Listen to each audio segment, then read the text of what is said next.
தானியேல அவரை செலக்ட் பண்ணோன்னே நடக்கல. இது எப்ப நடந்துச்சு தெரியுமா? அவர் ஆண்டவருக்காக வைராக்கியமா நின்ன பிறகு, ஆண்டவருக்காக சில காரியங்களை விட்டு விடும் போது ஆண்டவர் என்ன பண்றாரு? அவருக்கு எக்ஸ்ட்ரா கிரேஸ் கொடுக்குறாரு, எக்ஸ்ட்ரா கிஃப்ட கொடுக்குறாரு. அவங்கள வித்தியாசமா ஆண்டவர் டீல் பண்றதை பார்க்குறோம். அதுக்கப்புறம் வாசித்தீங்கன்னா அவங்க மற்றவங்களோட 10 மடங்கு எப்படி இருந்தாங்களாம்?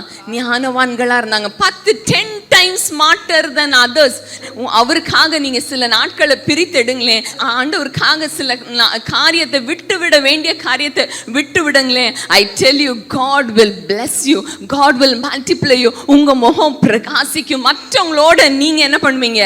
இல்ல வித்தியாசமா இருப்பீங்க. மற்றவங்களோட 10 மடங்கு சாமர்த்தியமா ஆண்டவர் உங்களை மாற்ற முடியும். ஒரு பிரேக் த்ரூ உங்க வாழ்க்கையில ஆண்டவர் கட்டளை.